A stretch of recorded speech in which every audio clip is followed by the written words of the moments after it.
Hey, good evening. How you doing? I'm Adrian Sledge, the pastor of the M.O.V.E Church, and also the founder of Got to Move, maximizing opportunity, gaining victory through excellence.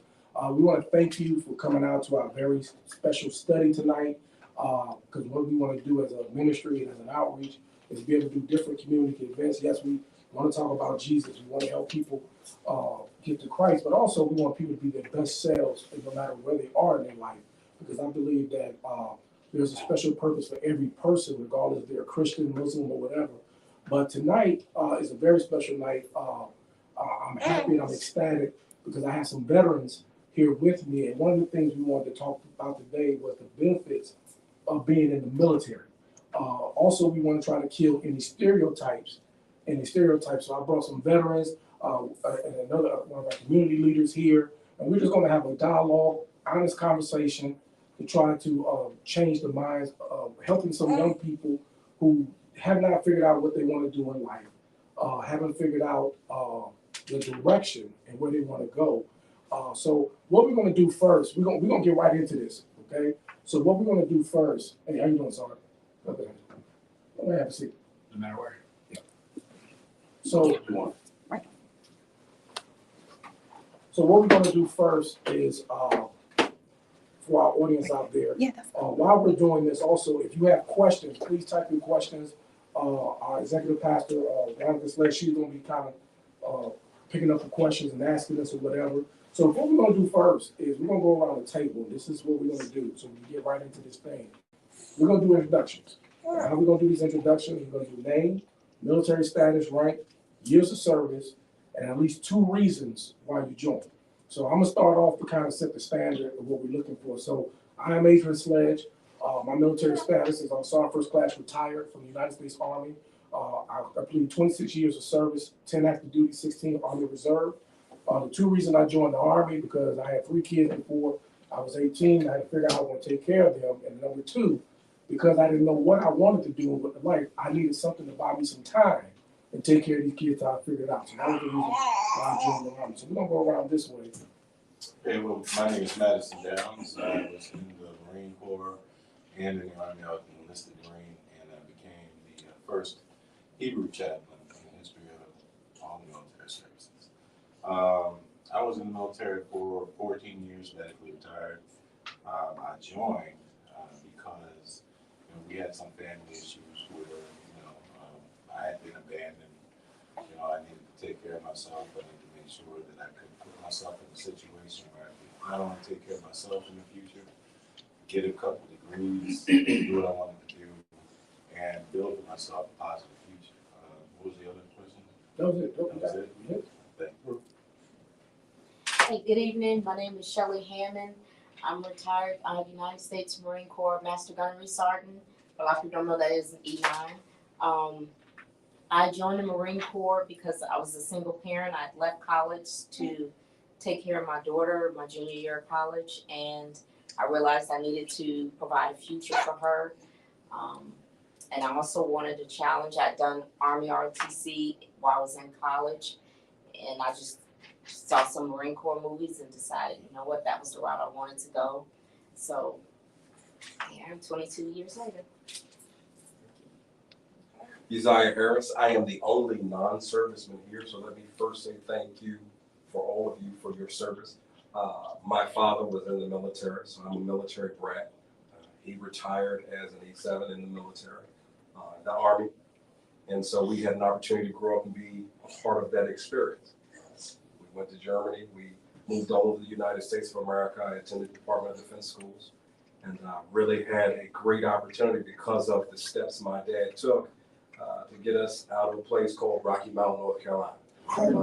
So I can't tell you exactly why he joined the military, but I will say that it provided him and it provided us with opportunities that have changed me forever. Good evening, everyone. My name is Jesse Hammond. I am a retired Army Command Sergeant Major. I served 32 years in the Army. I'm from Cleveland, Ohio. And the reason why I joined the military, the first reason was because after I graduated high school, I went to Cleveland State for a year.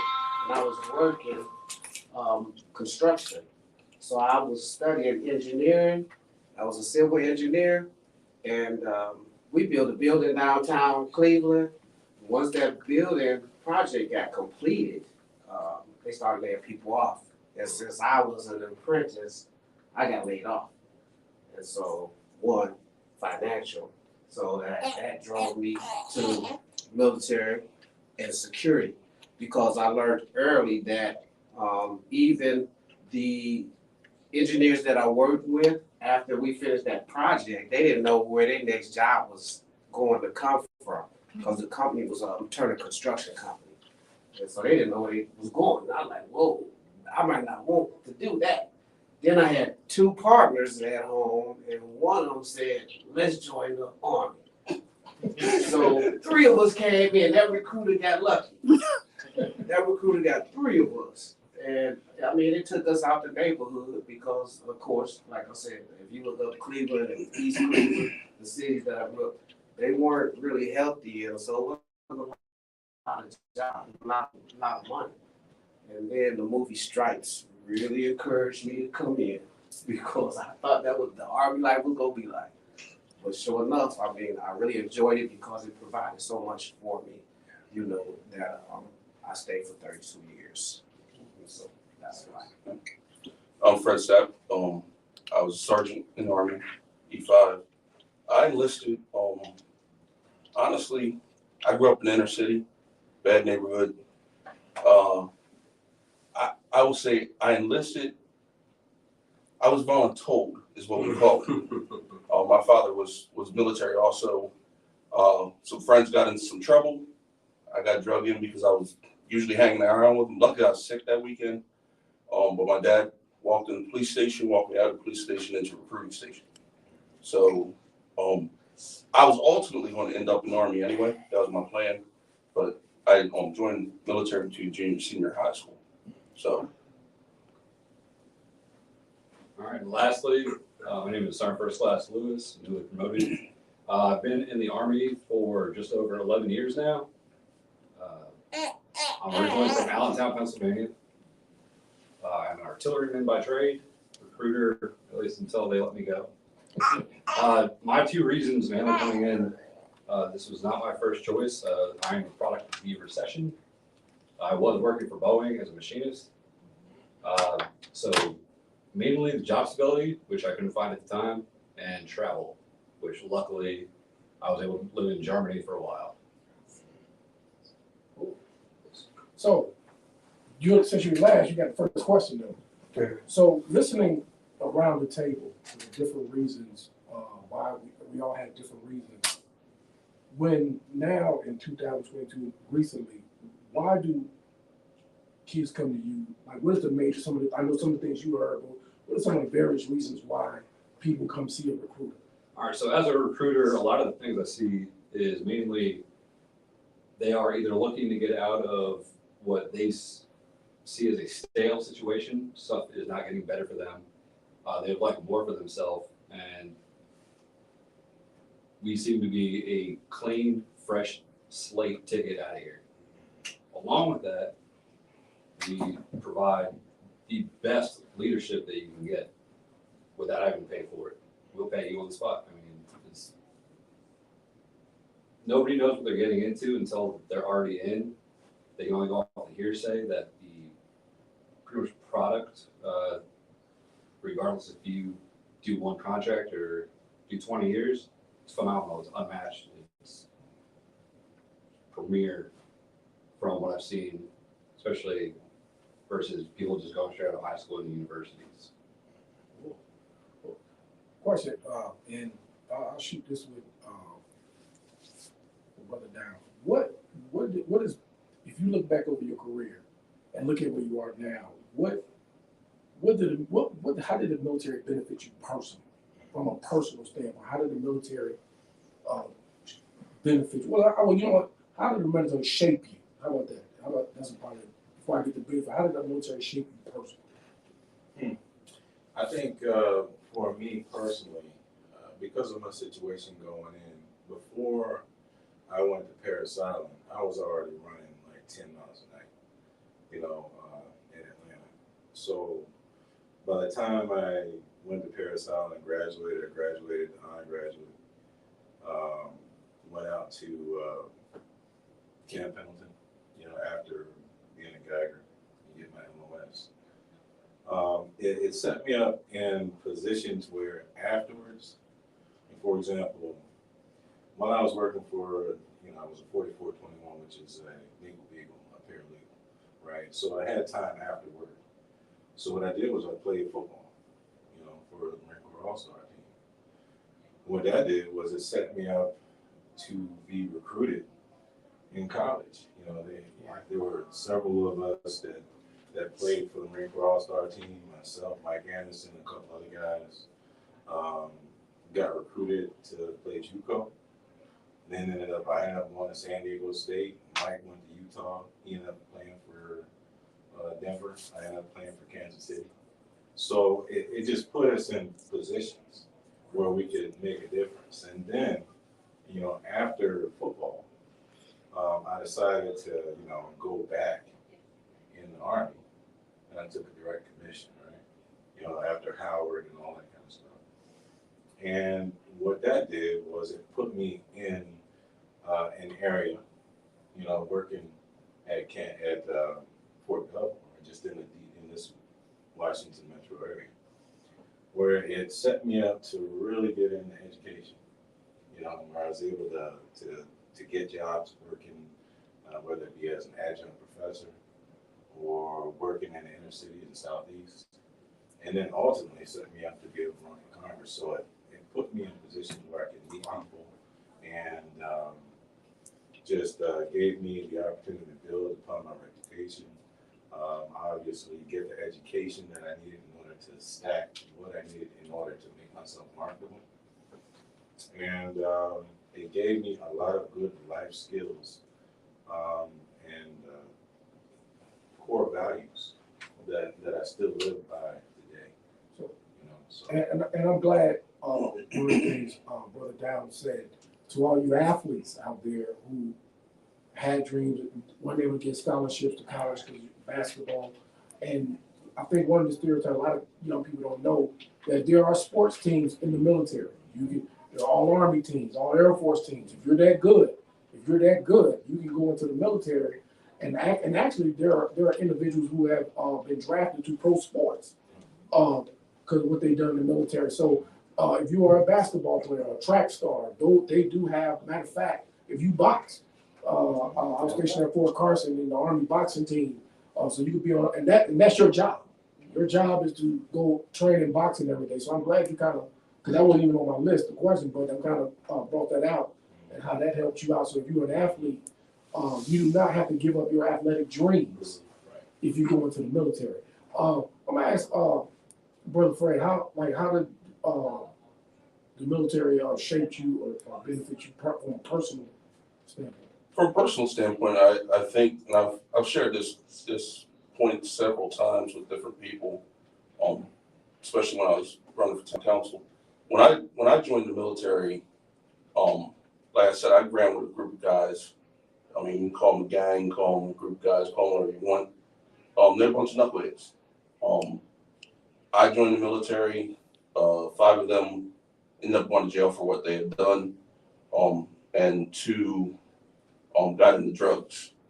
I can say that the military, for me, how it benefited me personally when I look back, is out of the 7 guys and me, there's only 2 of us living.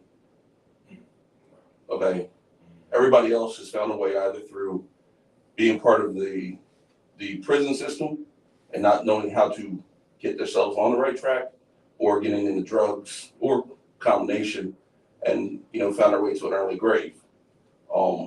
I think I'm the oldest, second oldest is 46. Most everybody else died in their early 30s. So for me, I can say the military, it may seem cliche, but the military saved my life, because I was the smartest of all the knuckleheads, and I should have known better than to deal with knuckleheads, but I was headed down the same trail because I wanted to be popular, I wanted to be cool, so I would say that's up front, that's what the benefit was. I'm breathing. Beyond that, I learned a lot. I always tell like my daughter, when I went to basic training, I went to basic training as a junior or a rising senior in high school. And like I said, I was not with it. I had attitude. When I got to basic training, and stepped off that bus, the attitude was gone. Okay, it was gone. But what I noticed was when I got back home for my senior year, I got straight A's my senior year. Wow. Okay, because part of my enlistment was I had to graduate. Okay, but I had learned a discipline. I was always an A student, but I understood that I don't need to see average to play football. Okay, I didn't apply myself, but the military put into me a pride in self. Yourself above all else. It taught me how to be a team player. So my football skills in my senior year, I would say I did more football playing in my senior year, and I started as a freshman on the varsity squad. I would say I played more football my senior year than I played the other 3 years. But it's because I learned what a team was, and I learned how to be a leader. I was halfback, but I was a knucklehead halfback. I didn't care about anything. But coming back from basic, I learned what a team was, I learned what a leader was. And our team, we gelled. I could say we finally all came together. We had played together for 4 years. So I think it's leadership, a moral. My morals, I would say, are a lot more strict. I don't get into the things that people I know have gotten into that weren't in the military. I try to keep myself straight. I don't want a bunch of hassle. I don't want to let other people down. And when I say other people, I look at like my advisor in high school was a tank commander, and he kind of guided me through my senior year. He was in the reserves as a tank commander, Mr. Isbell. And when I look at things I could get into as an adult or as a young adult, I always think of Mr. Isbell. I hear him in my ear. I hear my drill sergeant from basic, from AIT, so on and so forth in my ear. So I still hear my drill sergeant in my ear. As a matter of fact, I'll tell you what, one of my emails is it's D.S. Linton, 1993. Drill Sergeant Linton was my head drill sergeant in 1993 when I went through basic. So I think everybody remember the drill sergeant. Man, drill sergeant Brown was mine, man. I think everybody remember that guy. So I'm gonna ask you, Chef, because what it is I want to get with the Hammond and you when I deal with some leadership stuff. But now when you introduced yourself, you said you was a single mom. Did being in the military, because I know for a lot of young ladies, one of the ministries that we do work with is Young Lives. Young Lives is a local ministry that helps and mentor young teenage mothers. And for a lot of teenage mothers, they think it's done for them. They think it's done for them. There's no future. But also at the same time, me being a soldier, and things have changed. Things have changed and evolved. What goes through the mind process? I'm a single mother. I'm for the you were like in the Army or the Air Force. You were in the Marines, which is a whole different ball game. You became a Marine, and then still tried to be a parent. How does that work? And can it work for people that think because there's a stereotype that you cannot be a good parent and be in the military, or be a single parent and be able to be successful. So kind of like if you were to talk to some young lady that, hey, I'm like my daughter right now is trying to get in her process. She'll be a single parent. Just talk about that process and what goes on in your mindset. For me, as a single parent, it was difficult because there were a lot of duties in the Marine Corps, a lot of jobs that I wanted to take, but as a single parent, like embassy duty, I couldn't do that. So I had to find jobs and things that I was able to do, deployments I wanted to volunteer for. That was difficult with, having my daughter. I relied a lot on my village, not only my Marine Corps family, but also my family. So my daughter did have to spend a lot of time with my parents, her dad's family. So we spent some time, a lot of time separated because I had to sometimes make a decision, you know, I need to advance my career. If the goal was to provide for her, that means I have to keep getting promoted. And to get promoted, I have to be willing to accept positions. I have to be willing to deploy. I realized I had to do everything the guys did, especially being a female. In a lot of my units, I was the only female. You know, and a lot of times, you know, people feel uncomfortable because I sometimes work with guys. It's like I've never been around women before. You know, you get a lot of artillery guys. They didn't really know how to respond to me. And so I always have to, yes, I know it's a little difficult. But I always had to focus on my daughter. Like you said, when I went to Paris Island, I realized, one, I was too embarrassed to fail my recruiter. I did not want to face him going back. And but most importantly, I didn't want to fail my daughter and my family. So I knew I wasn't leaving Paris Island until I became a Marine. In every job assignment, it was always, okay, what are you going to do with your daughter? What's your family care plan? Who's going to take care of her? So I felt like I always had to go that extra mile because I was a single parent. And being a single parent and a college dropout, for me, it was like a failure because graduated high school at 16, went off to college, had a child. So I finally had to ask myself, okay, Marine Corps is very clear on what it wants from me. What do I want from the Marine Corps? Okay. So I was like, I'm going back to school, got my bachelor's, 2 master's degree, and I got into contracting, which is a field that I realized on the outside, because I also knew as I got promoted, eventually I was gonna have to leave. And I still had the responsibility of my daughter. My daughter's gonna go off to college and all of those things. So I had to get into a career field that was also gonna help me on the outside. Because I feel like too, sometimes we choose these great career fields, but how does that translate into civilian world? That's how you see a lot of homeless or unemployed veterans, because that, you know, position they just weren't prepared for life after. So for me, it was a constant thinking of the next step, the next duty station, and what assignment would I be able to take to be a good mother and to be a good Marine. And that leads me to my next question. This is going to be a dual question, but it's going to be one of the questions why I need Sergeant Lewis to talk to Dr. Harris. Because Dr. Harris is actually a middle school teacher. One of the things, qualifications, one of the first things you have to be able to get in anybody's military, you have to take a test. You have to take a test called the ASVAB. And what I'm gonna ask you, Sergeant Lewis, if you can kind of have a doubt, like with Dr. Harris, what do teachers and educators need to know? Like, what do these kids need to know if they decide to go down the path and go to the military, take an ASVAB? I know there's so different GT scores, ST scores, clerical score, all these different scores. But the job you get going in the military can pretty much set you up for the rest of your life, getting jobs out. So if you were to talk to an educator, we got one of that, like, what would you say to the educator? Like, what is the biggest thing these kids probably, when they get ready to take the ASVAB, what they really need to know going in, taking these ASVAB, like whether it's math, English, or what? So the main core of the ASVAB is broken into 4 different parts. It can be 1 math and 3 either writing, reading, and comprehension.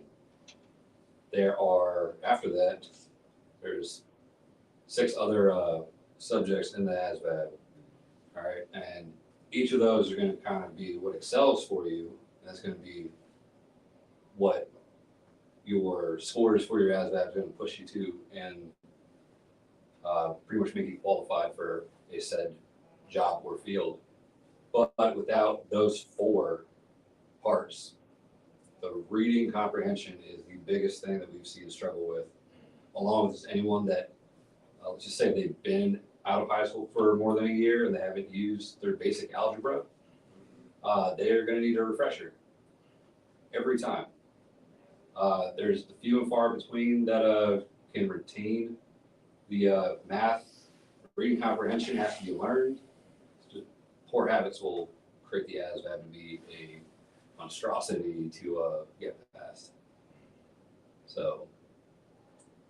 Yeah, how would you respond, like, as a teacher and educator, based on what kids are learning now? You know, are we, you know, in the school teaching that where if the child is not going, because you know you've been an educator, you pretty much know, okay, this kid is going to be going to college, or this, you know, what are the schools and what are they doing to prepare for that? I know they try to prepare for ACTs and ACTs to go to college, but are schools designed to actually prepare children to take ASVAB? I mean, I think that it depends on where you are. In Virginia, we're responsible for Common Core standards. And everybody in Virginia, all 130 plus locale school districts are governed by that document. They're governed by a pacing chart. They're governed by certain objectives by a certain grade level. And they're assessed in the third grade, in the fifth grade, in eighth grade, in the high school on those Common Core subject areas. So math, English, particularly as it relates to writing, are things that students have to really get through if they're going to get through high school. So from that vantage point, they are prepared because we deal with those. Now, some of these other objectives that we may have may be ancillary and may not be as focalized as, say, math, reading comprehension, writing. But for the most part, all of us are governed by those core standards. So those kids should be prepared to take those tests. You know, I've taught high school in Virginia, public schools. I've taught middle school in DC public schools. You know, I've been a college professor. The schools are failing my kids right now. That's just the bottom line to it. I mean, when we decided to go from the old ways of doing things to Common Core, that was just a complete. You just dropped the bomb on everything. You know, I've been in classes where I was brought into classes mid-year and had to bring kids back from third grade level because I'm talking about even when they're in middle school or high school, they're still at a third grade math level, for example. And we see it, right? You know what I'm talking about. And so what we have here is a system that is doing absolutely nothing. They're doing a bare minimum, just pushing kids through. Now you may have a good teacher like Dr. Harris, and I know I'm a good teacher, you know, who can pull those kids along. But to answer your question, no, the schools are not doing what's needed in order to make sure that kids can pass a standardized test, not the bulk of them, not an NFAB, not an MCAT, not an ACT, not an whatever it may be, you know, SAT. And if you're going even further and getting through college, you want to take an LSAT or an MCAT or something like that. You know, it's an abysmal. We're in an abysmal state right now as far as education in this country as a whole. Yeah, so, bro. Yeah, I know that at a lot of schools, they are offering what they call JROTC. And so I don't know what the agenda is on there, but are they teaching them? I know they teaching them leadership and stuff, because my son and my nephews, they were in high school in the ROTC program, and then they went to college and got into it in the leadership portion that they were being taught. But I never did check on that educational part to see about that ASVAB where they stood. So can you talk about that? So yes, at least the Army of the program that they've developed that's supposed to be both beneficial for students and not even being out joining the military. So it's March to Success, which it is pretty much a study guide and online computer program that will either teach you directly just to take the ASVAB, but if that's not what your objective is, they also have it where you have 7 practice tests for both the ACT and the SAT. Now, we can sell it to JROTC all day long. They understand what we're doing. They don't see as much of a nuisance or a predator in their school. But the rest of the school is missing out, I think, on this free education that they can get that would benefit the rest of the school to at least get a chance to get into school, to get into college. Another thing that we notice is that students that are part of JRTC or Marine Corps ROTC, Marine Corps GROTC, those students typically do better across the board academically. So it has more to do than just with, you know, a core subject. You're talking about those students are in contact with either soldiers or Marines or airmen who are teaching those core values, who are teaching those children how to have pride in themselves, who are teaching those children how to be respectful, while the rest of the school is going to hell in a handbasket. Okay? I wish So- it were that simple though. I mean, because really, I mean, anecdotally, I hear what you're saying. Well, they don't have JRTC in middle school, right? But if we talk about, let's say something as simple as the nation's report card, which all states use. And you look at Virginia scores are in the top 30. Right. When they talk about the problem with that test, you talk about other countries who may do better than so-called the United States in mathematics or science or something of that nature. But if you give them that same nation's report card test, they'll fail as well. And so I think the idea that the public schools are going to hell in a handbasket, I think it's definitely statistically overblown. I think that there are schools that are failing. I've been to them, particularly in the inner city. We know that certain schools based on zip code don't have the same financial resources or even the same staffing resources. But again, to say that public education is failing, I think is a monumental yet unsubstantiated statement. Well, hold on. You have to go by statistics. What else are you going by? But let's not get off. Those are the facts, right? Right. Absolutely. Right. So my question would be, where are your statistics that say they are abysmal and failing? But when you have, say, if you go to Texas, you got 50% of the student population failing. You go to the nation's capital, it's pretty much the same. Well, gentlemen, I It's- don't want to get off track. But the question I will ask, though, to get us back on track, what can the schools do? For example, I remember growing up in high school. I don't know if it's still now. Everyone had to take ASVAB. You know, they had a time where everybody took a little practice ASVAB. You know, you went to the gym or you went to the cafeteria. What can the schools or what can teachers do if a young man or young woman say, "Hey, listen, this is my career path. I want to go in the military when I graduate," but you know that they have to be prepared for this ASVAB. What within your limits as a teacher, what can you do to help?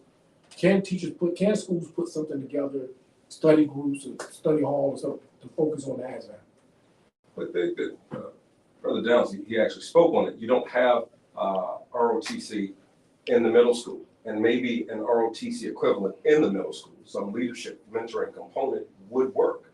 A lot of what Brother Savage talked about, and what again Brother Downs has mentioned in terms of the mentorship, someone alongside them to teach core values, is inherent in a program that we call social emotional learning. Something that many people vociferously argue against. And yet, we have found statistically by the studies that students do better academically when they are exposed to those type of things. You also get that same type of component with the mentorship and the leadership building as it relates to any extracurricular activity. So when schools cut funding for extracurricular activities, when schools don't allow certain clubs, then they are automatically losing those leadership components.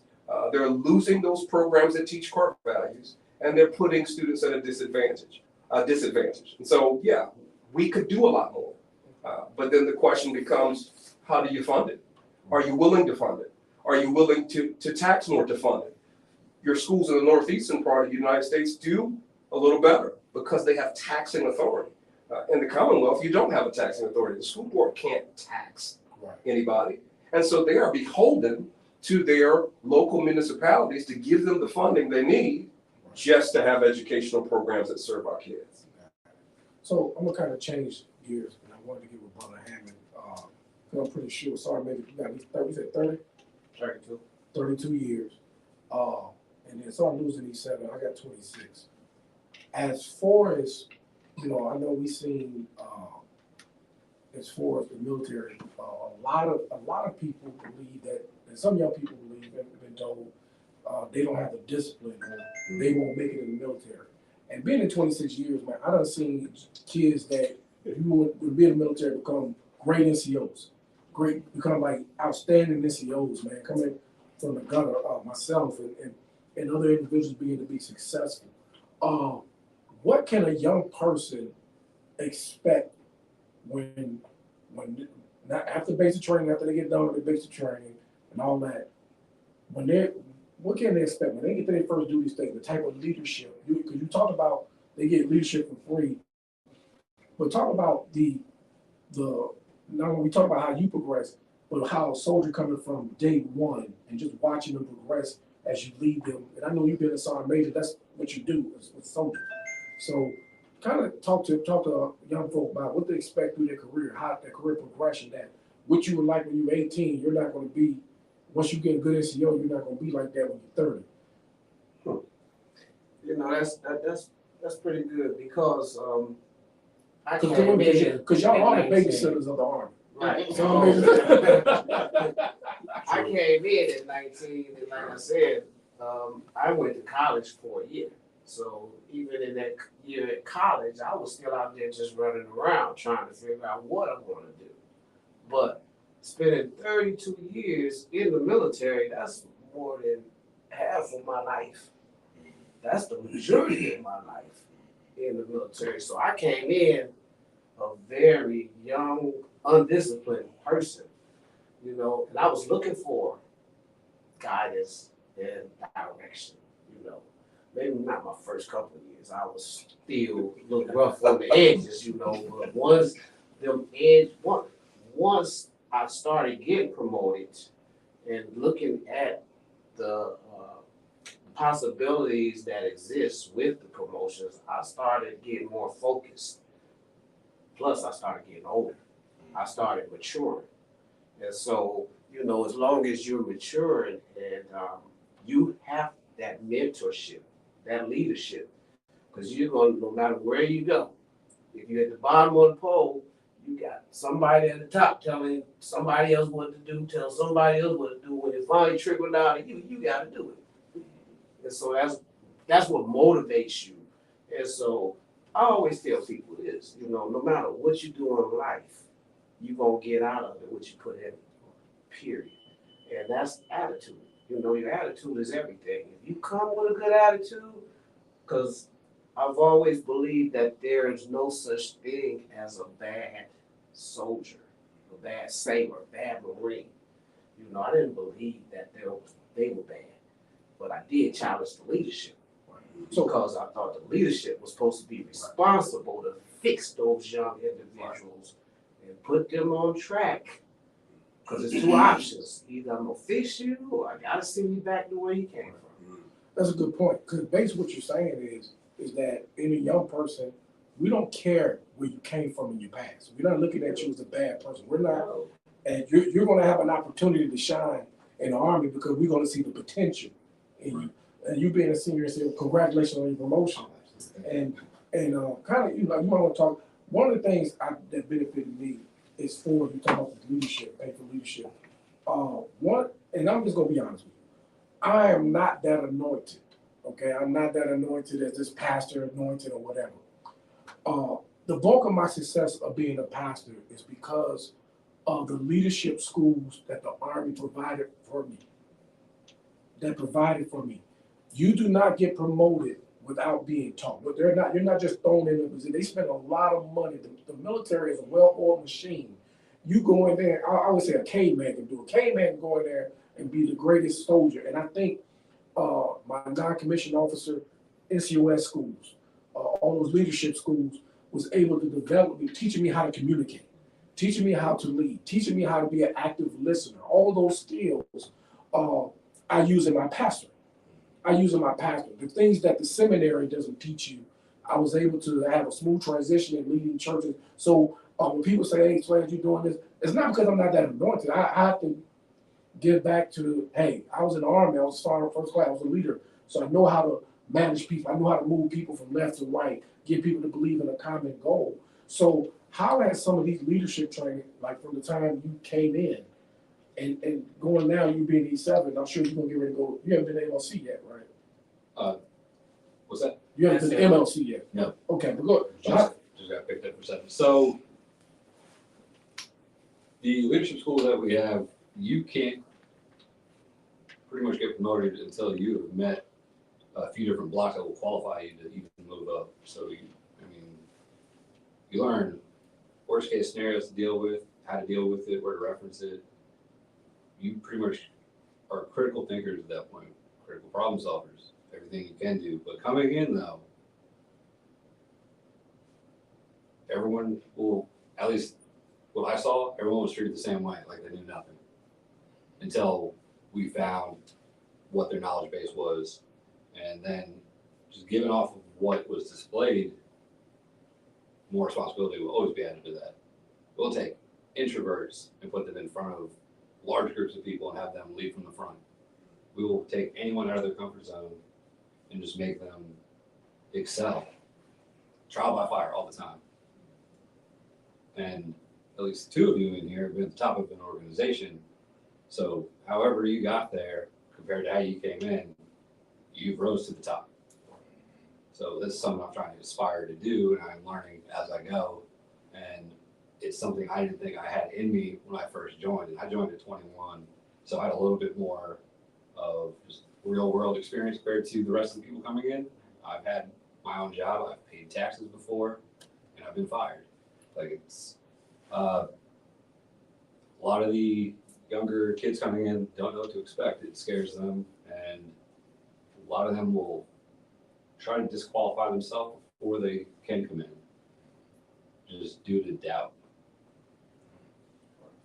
So, and I'm glad you said that. We're gonna get to one of the things that if any young ladies are watching, one of the questions that the Army has changed. The Air Force has always been number when it comes to women in the military.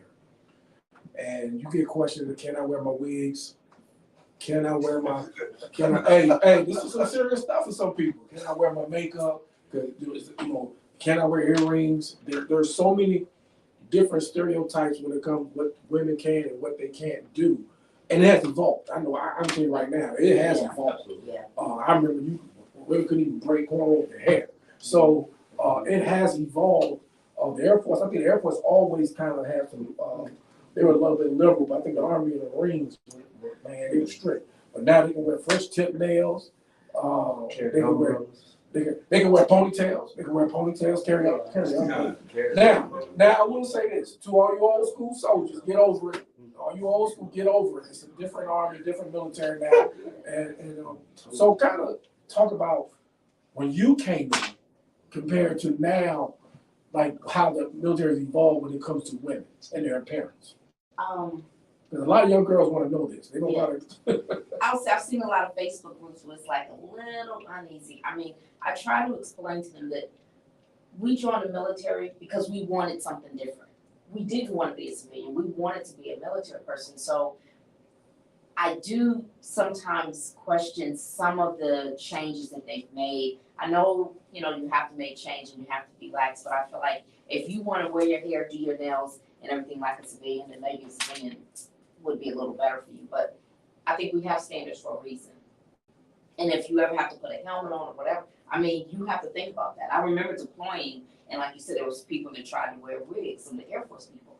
Their heads feel like they're on fire. There's a reason we have some of those rules. I don't think they're all just to make women feel, unbeautiful or to just feel like a guy. There's a purpose for that. Long nails are not going to be good. You can't, load a weapon like this. So I think for a lot of the young women coming in, understand why we have those standards. But they don't have them anymore. So that's why the we had them. Had them. So you can be prissy and be pretty in the military now. Right. Is that on the though, or is that off the? No, they can wear fresh tip nails now. Yeah, they can wear ponytails. Yes, they can wear earrings now. So young ladies, now this is the time to go in now. So. I can see safety. Yes, I think me. Well, I think some of it's safety, but where I'm at, watching the transition, I believe that in garrison, and what I mean by garrison is when you're not in the field, you're in your office working. I don't see issues with it. I believe there should be some standards when you go to the field because you got to be able, because you still got to put on your protective mask or whatever. So I think I'm not sure what all the standards is or whatever. One of the things with the hair, I will say I agree with this because a lot of women were losing their hair. Yeah. Because you had to pull it back and up. A lot of women were losing their hair. Yeah. So I'm kind of glad that we have, hey, we come kind of, these are women, even though they're in the military, they're still women. They do not have to sacrifice their femininity to be in the military. But one of the things I want to get into, and one of the major reasons I asked Dr. Harris to come, and you could probably share based on what it is for recruiting. One of the things that I noticed not only growing up in my years of service, that a lot of times in the white community, many white parents I see a lot of them encourage their children to go into the military. Hey, go serve the country. You know, you hear them. I think every kid should serve in the military at least one time. Where a lot of us in the black community is discouraged. Like, hey, our military is not for black people. Do not join the military. And I kind of talked to Dr. Harris and I asked him yesterday. I don't know if it's a historical factor or why we share that, but I would kind of want to know your insight why in light of the people of color in our community, we discourage people from joining the military. So it's funny because when you asked me the question, I had to go back and think about it. My great grandfather was in World War I. My grandfather was in World War II. My father was in the military throughout Grenada, all the way up to Desert Storm. I have a cousin who is 82nd Airborne, and a number of people in my family who are in the military. I myself ran around Halloween with my dad's BDUs on, and ate those MREs like they were the best thing since sliced bread. I think that that's a misconception, right? I don't think that proportionally any more African American people or families discourage the military than white or any other people. I think what's different is what you talked about or alluded to. It's a different time, right? So when you were talking about the standards with women, you were talking about it was a transition. It's a different time. When my dad got out of high school in the early 1970s in Rocky Mount, North Carolina, his options were few. And what the military provided us, was he got a chance to see the world. I got a chance to see the world. We had a chance to experience different cultures. That's invaluable. By the time I graduated from high school, and West Point was coming to recruit me for football, it wasn't the only option anymore. And so even though all my life, I'm in Germany looking at AFN, I'm listening to the TV cut off at a certain time and cut on at a certain time, it wasn't the only option. So that when my dad counseled me on it, his counsel was, okay, if you still want to be in the military after you graduate, then go down and be an officer. You don't have to do it the way I did. And so I think what is happening now is that there are so many more options, whether it's college, whether it's vocational or tech school, whether it's entrepreneurship. There are so many different options that the military isn't the only choice or even the first choice anymore. But I don't think, think about it. Revolutionary War, African American people, Crispus Attucks. You're talking about USCTs in the Civil War. You're talking about Colin Powell. At one point, there were many conversations about him being able to run for president of the United States, given his stellar military service record. I don't think that African Americans are adverse to the military. I just think that there are different options that we are exploring. Can I add something to that? I think you hit a hard point when you said your dad Yes, sir. talked to you. Yes, sir. I think that's what needs to be happening a little bit more out here, is that we have those children in school whose parents aren't talking to them. And I think that if they get to talking to them, like you said, there are so many options out there right now. I told you I went to college for a year, and when I told my father's mother that I was coming into the Army, she did everything in the world to try to stop me. Yeah. And the reason why she tried to stop me was because she lost her son in the military. And that she never recovered from and feeling. So my uncle passed in the military in basic training at Fort Knox, Kentucky. And guess where I went to do my basic training? Wow. Fort Knox, Kentucky. So they weren't feeling that. But they was trying to support me on my decision on what I want to do because wasn't many options out there left. I ain't have no money. My parents ain't have no money. I had to do something, so that was my option. But today, it's wide open. And you know, it's all about sitting them children down and talking to them. Cause I didn't even take the ASVAB test when I was in high school. When they came to recruit us, when they came to recruit me, I was like, no way, I'm going to college, I'm going to play some ball. Hey, look, I'm set. That didn't pan out. And the next day, I know my friend said, learn to go down here to the recruiting station. I went down there and took the ASVAB test and, did very well on it. And so we were able to do what we want to do as far as career-wise. But those options, and it all starts right there at the house, though. And everybody don't have a Can I ask something? When we look at the question, your age, you're 40, 50. I'm 48. I'm 48 too. Okay, so I'm just gauging to make sure we're in the same ballpark. Okay, I think when we joined the military, it was a different mindset in our community.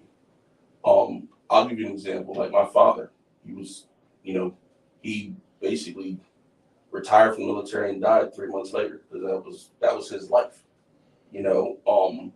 His wife was the United States Army.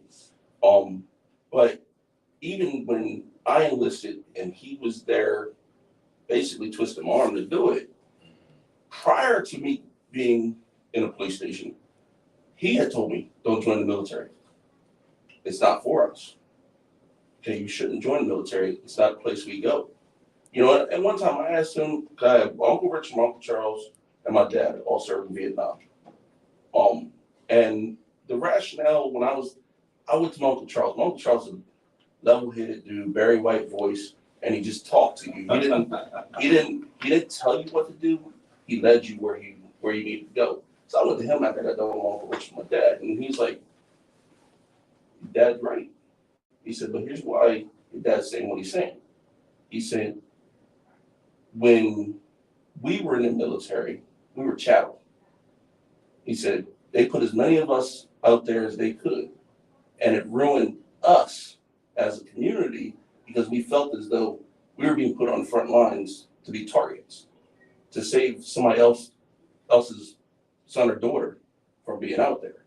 He said, but what you need to remember and what you need to challenge your dad on is when you put on that uniform, you're all green. He said, the day you put on a uniform, the black, white, purple, orange, that ends, you're green. And from my experience, and that's what I share with people who say to me, I can't join the Army. And I'm going to say it this way, though, exactly. I ain't joining the white man's Army. Okay? And what I say to them, I say, I ain't never met a white man in the Army. I met green men. I said, because when I joined the Army, we were told we were all green. I said, my face was always in the dirt. well, I mean, and my own drill sergeants were all minorities. I mean, all three of my drill sergeants were minorities. I had Vasquez, she was a female from Puerto Rico. I had Linton, I had Johnson. Okay? So, I think when we look at and we say, our community doesn't push people that direction, I think it's because when you and I joined, that really was the conversation. But it was coming on the backbone or the backstop of Vietnam. Okay, I think nowadays, a lot of folks that have adults at home that care, and I think that's a big part of this, adults at home that care, understand that the military might be your best option. So I think there's been a shift because as those old people like my dad have gone, to other places, that mindset's going away. So I came in 2010, and we've already been in the war already for at least 7 years at that point. Everyone that was coming in was going in to fight and not fight each other. Now, that is not meaning to say that there wasn't the little ugly bits of the country still making their way in, which they got dealt with. Because nobody had the time to take the trust out of the whole. And anytime that there was an issue that arose that had to do with any kind of discrimination, it would either be handled administratively or face to face. Let's just say that. Yes. Now, what I have seen though as well, especially now as a recruiter, I've seen a lot of minorities now that they're first generation now American. They're coming to the Army to accelerate the process for them to be a citizen. Now that is an amazing thing that I see. The amount of pride, which is way further than I can have in this country. They know everything. They want to be there. Now that is something that's definitely not spoken about now. I understand exactly where I'd say the last generation that has been in has had to deal with hard to say white man's army. But I've seen, at least in artillery, it's been pretty 50-50 on everything, and I haven't had to deal with any uncomfortable situations. It may just be my own point of view on it, but it seems to be a lot more equal playing field now. There's women included in the mix, at least now in combat arms. So I want you to hold that thought, because I'm gonna say something, but I want to go back into the first general, because that's part of one of the questions I'm gonna ask you. One of the things I will say this, anyone, minority, person of color, think about going to the military. One, I'm gonna say this, there's racism everywhere. There are people, bad people everywhere. But the reality is the military is one of the only institutions where it's very difficult to discriminate against. Because there's so many things in place. For example, your first 4 ranks, E1 through 4, is automatic. If you don't get in no trouble, that's automatic. I don't care how racist your boss is. They're not stopping that. Also, we have a thing where you have to be counseled every month. So if I'm not offered to go to the promotion board, you have to put it in documentation and explain to me why I'm not going to the board. That has to be something with my job before. When you go to the boards or go to these promotion boards, the questions are mostly military history. They give you a book you study, and it's based on your point system. It's based on what you do on the PT test. I've never seen anyone, white or black, not grade my push-ups based on my color of my skin. Bottom line is you're gonna count these because that's what you have to do. So it's very, not saying that it can't, I'm not saying that it can't happen. Probably more when you start dealing with officers, it's a little bit different. But in the list that I can say this, it's very difficult to really try to use race to keep somebody advancing in the military. So it's not nothing to really be scared of.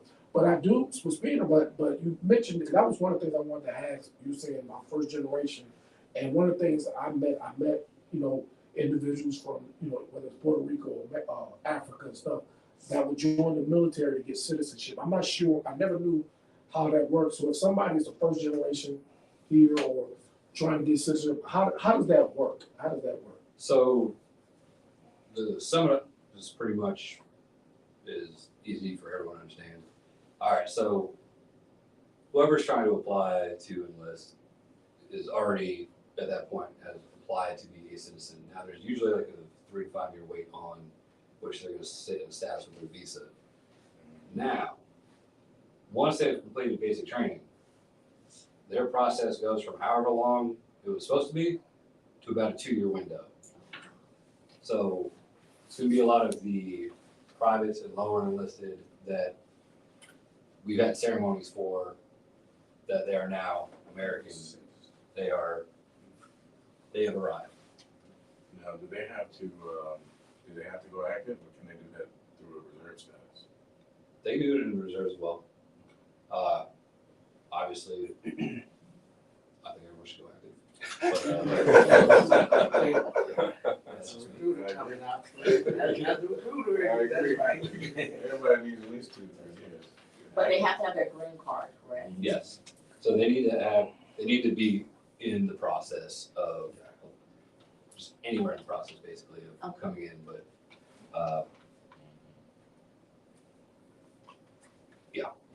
So that was information. So now I want to get into stereotypes.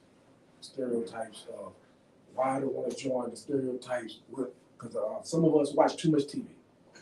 Some of us watch too much TV. It always makes me cringe. Am I gonna get a gun? First of all, we don't call them guns in the military. It's a rifle or your pistol or your weapon. But one stereotype is, I don't want to go to war. I don't want to be on the front line. And I think the mindset is the old Vietnam, World War II, where they're digging trenches. Yeah. And war has changed. War has changed. And what I explained to a young person, I said, man, first of all, war has changed. You got the Air Force and the Navy. You got somebody in a room in Arizona blowing up somebody's mirror in Afghanistan somewhere. Then they go to lunch, go to Burger King, go eat and come back. And then you have the troops. And for example, I have a son who was 11 Bravo. And when I explained it, he chose to do that. Now, there are some individuals that choose to go in caves and want to do that. You don't have to actually do that.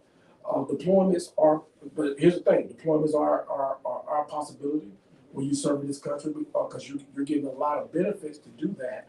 But however, when you look at the statistics of Chicago, Baltimore, Los Angeles, San Antonio, in other little cities, more kids die here in America than they do in theater. I think more people have died in these cities than more soldiers or more military people in the last, I think the war of 20 years, the 20-year war. So deployments, that is part of serving your country. But as far as, it's just different. So like, and I know most of us retired, I don't know how would you explain it, he was still on tenure? yes. So that's something he chose to do. That's something he chose. Some people like blowing stuff up. Some people like going there. I was logistics. I was supply sergeant. I like being in my cage and shipping stuff and sending stuff down range. but let's kind of talk about that. I guess I'm assuming that they're getting their war based on what they see on TV. And but I will say this before, and I'm not bragging, and people may call it arrogance or whatever. Let me explain something to you. The United States military is the best military in the world. Hands down. Not even close. It's not even close. I'm just gonna be honest with you. I know a lot of people bring up other things. I'm not gonna do that on this platform, but the United States military is a well-oiled machine because in the rest of the world, a lot of places in the world, they train their military to control their people. Our military just trains to fight wars, period. That's what we do every single day. Because we do not have to control people in this country. That's why we have police and sheriff departments and law enforcement, local law enforcement, where a lot of countries don't. But our military, and y'all can disagree with me because we're having dialogue, I believe it's the best and probably the safest and well-trained in the world, the most well-trained in the world. So yes, deployments are possible, wars are possible, but a lot of it depends on your job. But it's a part of, but the benefits outweigh, in my opinion, outweigh. So anybody want to jump in that? I don't know first. Go ahead. I joined the Marine Corps, and so the only reason why I was a 4421 is because when I signed the contract, I was 17. So I needed, I needed my mom's signature.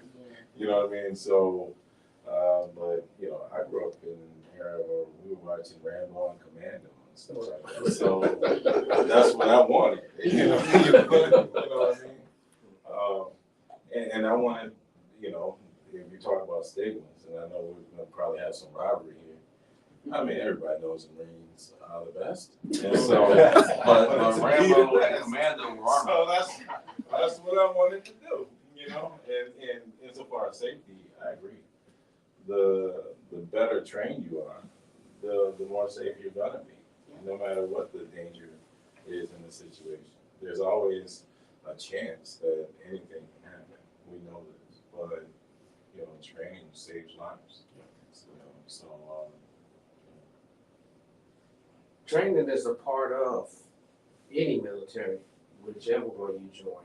And I think that once that particular individual understands the why, you know, don't, I mean, because, you know, just like you said, when they taught us our weapons, sometimes we had to sleep with them things. And they taught you the importance of why you got to sleep with that.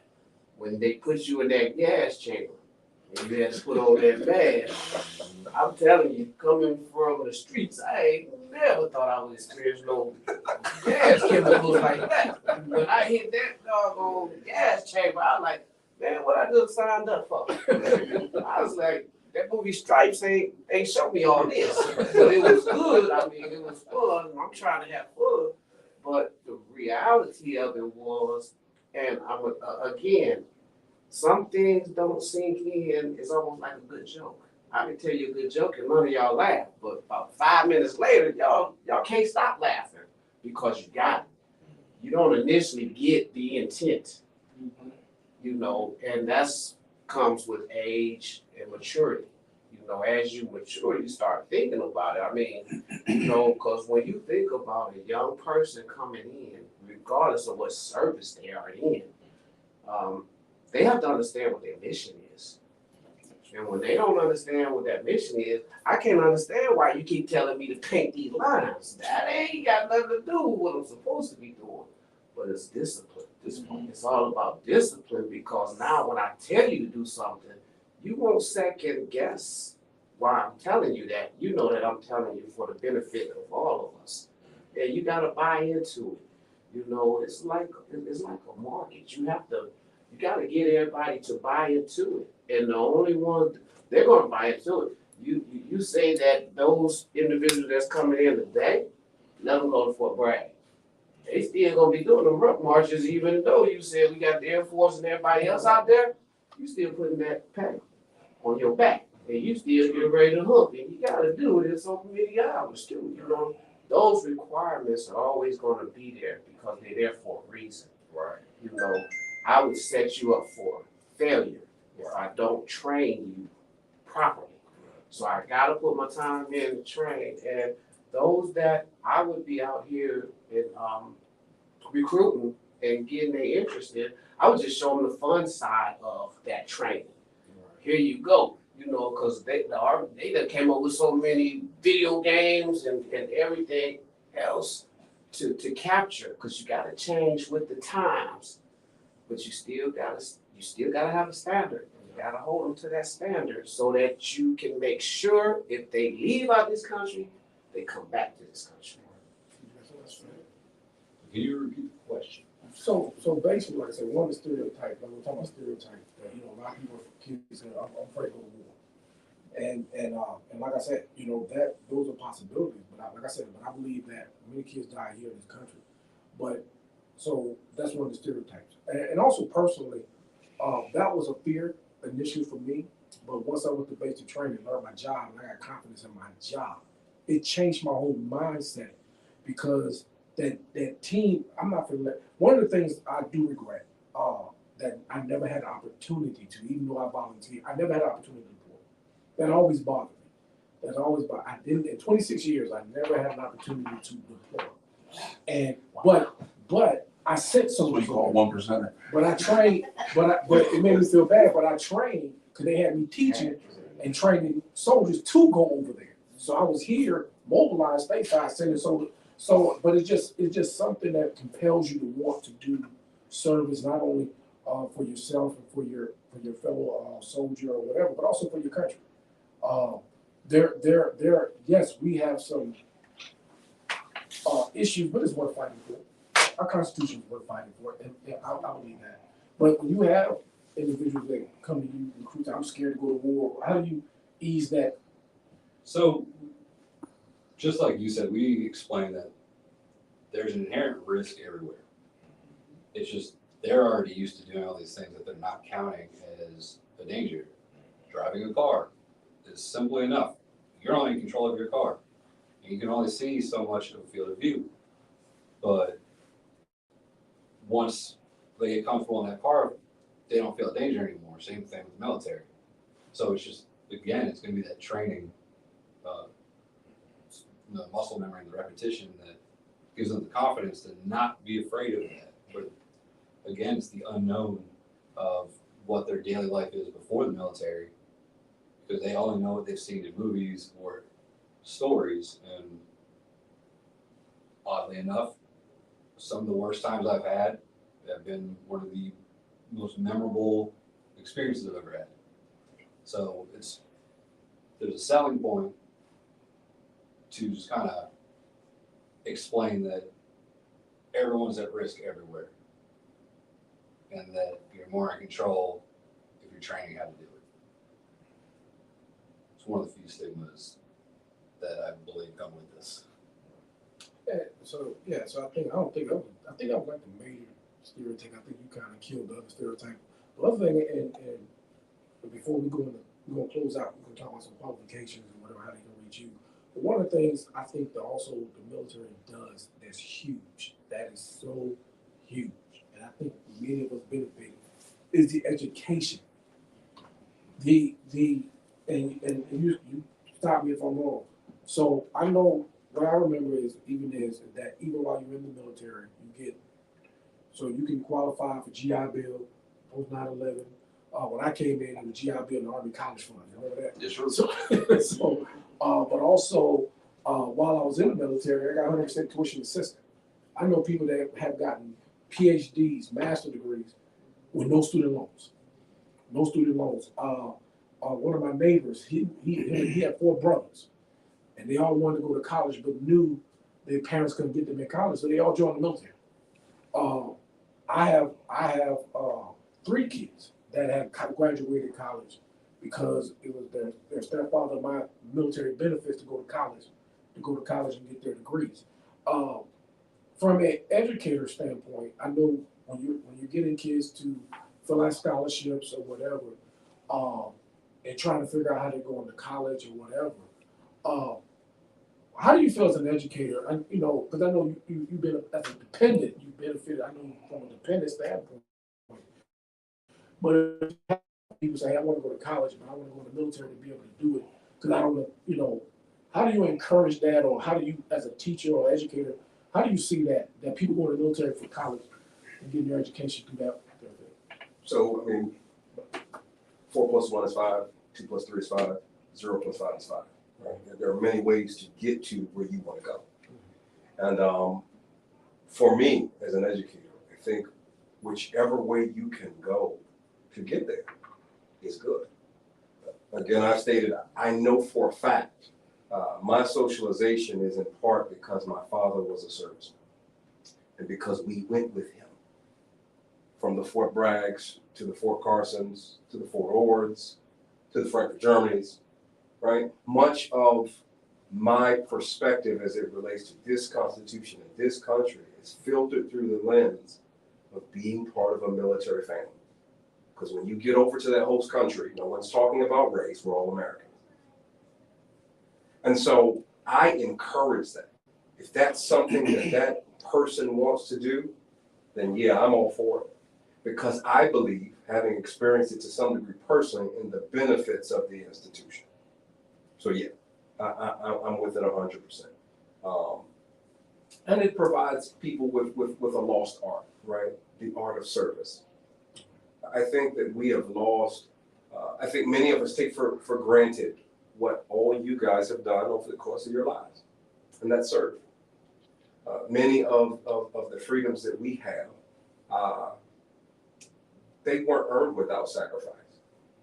And the only way people understand that is if they have to go through it themselves. And so I think there's a lot of benefit to being a part of fighting for something, working for something that many people don't have to work for, and because they don't have to work for it, they don't really value it as much. So now, as far as education now, what is offered now? All right, so all this knockout active, that's the majority of the chunk, and that's Okay, going to be your most beneficial. All right, so coming in, everyone is now on the post 9/11 GI Bill, and everyone's paying in $100 a month for that for 1 year. But what you're getting on the tail end of that, besides the 100% tuition assistance, paid up to the highest in-state school, is they will also pay for your housing up to the same housing rate as a E5 or sergeant.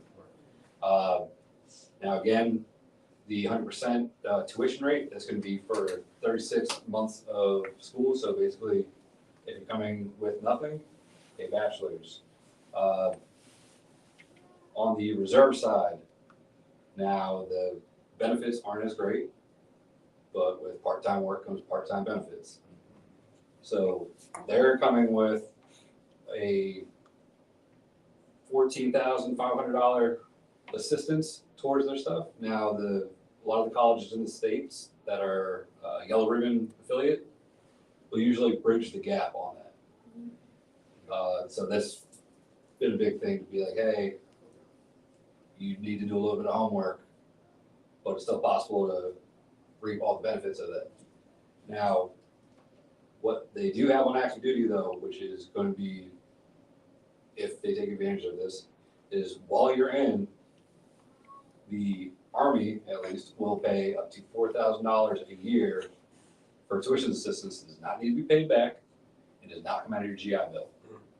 Now, since what they've been doing recently is all of the training has been going through the American Accreditation Education System, RACE.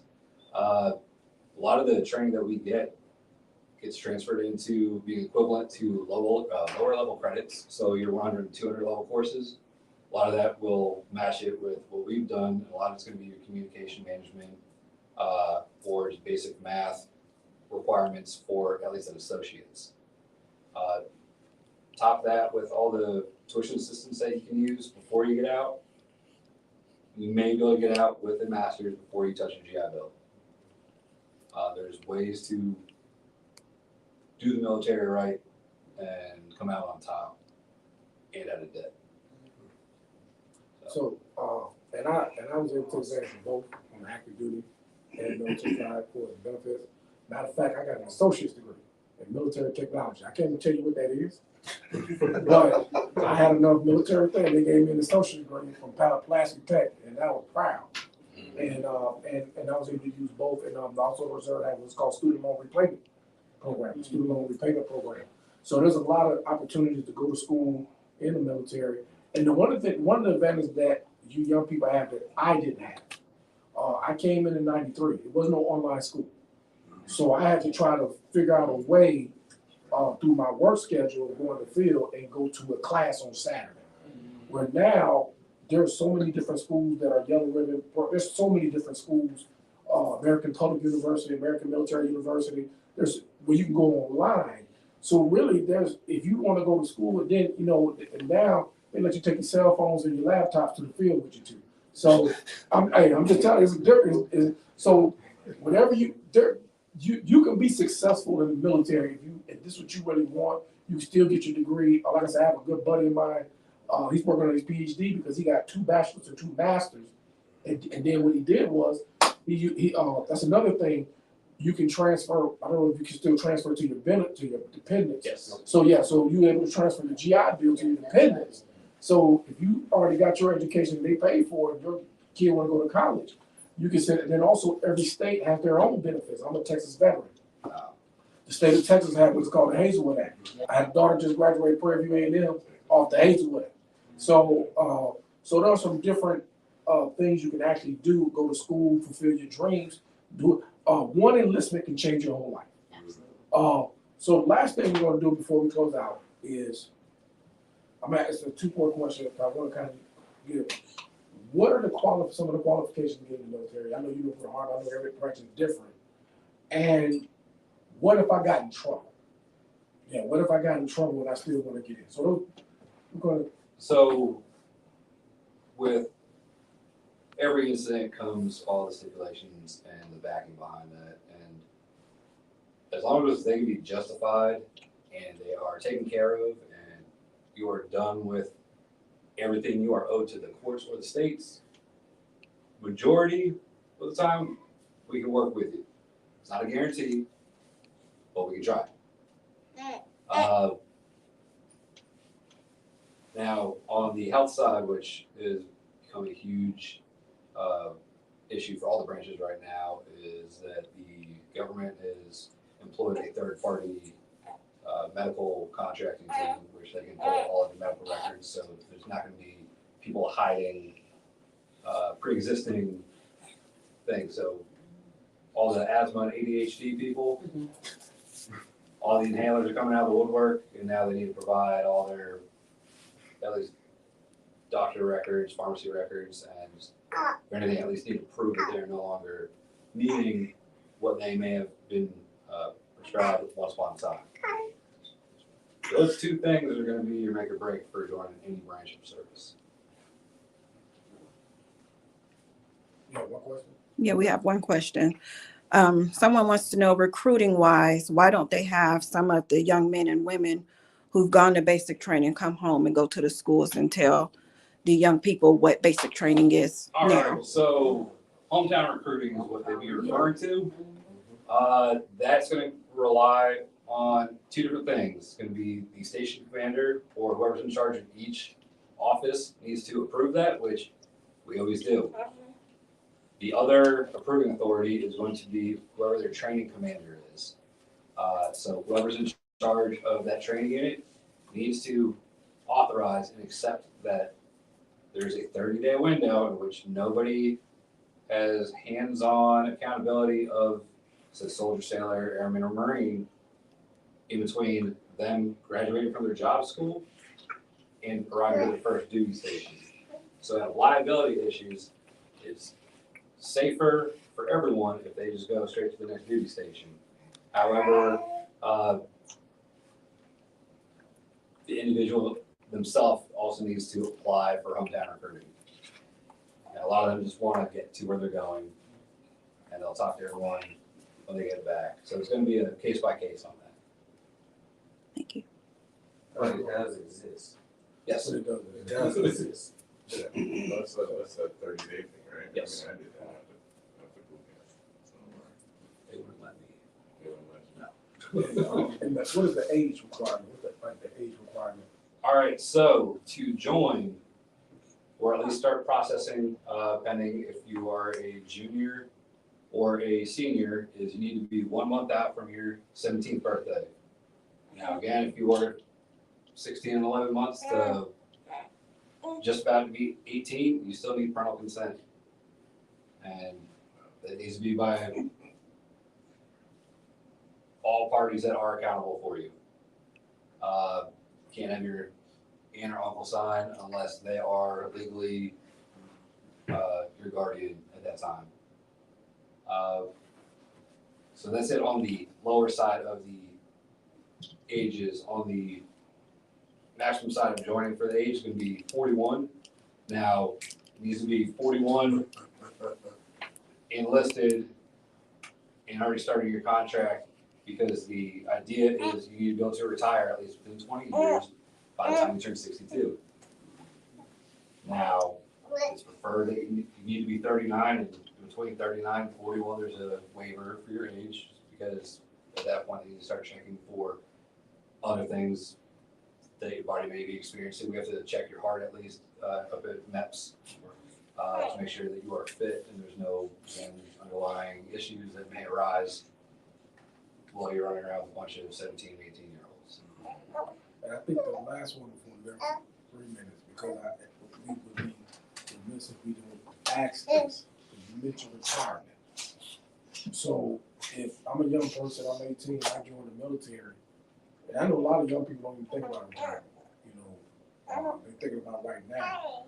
But as far as what type of retirement is the military now? I know I hear so many, you got the 20-year retirement, and you got there's some different type of retirement plan. What is So the I'm actual still learning the new one. Okay. I'm not I didn't opt into the new one. All right, so you have your legacy retirement, pretty much your high three largest paying years. And if you decide to get out at 20, you're only entitled to half of what you were making for just the base pay. Now, there is a new system which everyone's automatically enrolled into, and I need to brush up on it. I haven't looked into it too much because it does not apply to me. But you can now retire at before 20 years. Along with that, since we're on the subject of it, anyone that's putting in for their thrift savings or 401k, Roth, whatever plan each branch has, with the blended retirement system now, the government will match you up to 5%. So you can get 10% for 5, and if you take care of that right when you get in, by the time you reach retirement age, you should be set. Pension involved with that, and assume some sort of disability for natural wear and tear on the body. And so you get a retirement. If you don't have a family, you get 3 hots and a cot, free room and board. And hey, I'm just telling you the benefits of Army, man. Hey, And travel. hey, what's that? You can see the world. You can travel. You can Free travel. healthcare. And I put it like this. And I think some of y'all can agree with me, but I promise you this: if you know, and it's nothing wrong with working some of these local jobs, McDonald's or Walmart. Nothing wrong with those jobs. But I promise you this: you will work harder at those jobs than you would in the military, and you probably make more money in the military. I'm just being honest, because there's a lot of opportunities. Depending on your job, you get 4-day weekends. The relationships that I was able to build and the friendships I was able to build in the military. I'm talking about I met guys who have never seen a black person before, and we're great friends. You be doing basic training. That's the first time you got somebody who never seen white people before, and you're able to bond because you're working together. You learn something. You gain so many skills that no one can take from you. At the end of the day, I don't care if it's 3 years, 20 years. When you're a part of this family of veterans, no one can take that from you. No one can take that from you. It keeps giving, and there's so many options we go. I will be honest. I have my job, my civilian job, because of my military. I have a job where that didn't require me to have this degree, the job I have, because I was in the military. Because of my experience and what I learned in the military, the discipline I was able to learn, the opportunities I was able to give my family. So, any of you young people, anybody that just thinking about going to the military, it's a great profession to go into. Because even if you do 3 or 4 years, it would change your life. It would change your life and set you up for life. You have individuals who are retiring from the military 39, 40 years old, retire and start another career. Still have time to start another career. So there's so many great opportunities. So I just want to thank you all. Thank you all for taking the time. I know this is a little different than traditionally what we do. But this is something that I felt that we needed to do. Felt that I believe the church and ministry, we need to be putting these things out on the platform because we want to help people. Thank you for your service. Thank you for everything you've done. I've been blessed because right now, like I said, I have a son-in-law, I have 2 sons in the military, I have a daughter about to transition. So that makes them, I think, 5th generation soldiers. So I'm proud. My daughter's going to end up being a 92 Yankee Sergeant Major. So I don't know for the Yankees. When she changed up on me, I'll be hurt. So I already got plans to live my life through her. She's going to win some high excellence award and all that stuff. But listen, thank you for coming. Sergeant Major, I just want you to answer one question before we go. I think every person that's in the military is watching. Why are Sergeant Majors so fixated on their grass? What is the issue in y'all grass? No, I'm just playing. But listen, thank y'all for joining us. Listen, our next community event will be October 15th. We're going to have a panel. We're going to talk about how the church handles sexual assault and domestic violence. So that will be our topic, October 15th. God bless you. May God keep you. Thank you for joining us. Hey, before you shut off, can I leave you with my little quote? Go ahead. Team. Treat everyone as a member. Together, everyone achieves more. More. Team. Team. More. All right.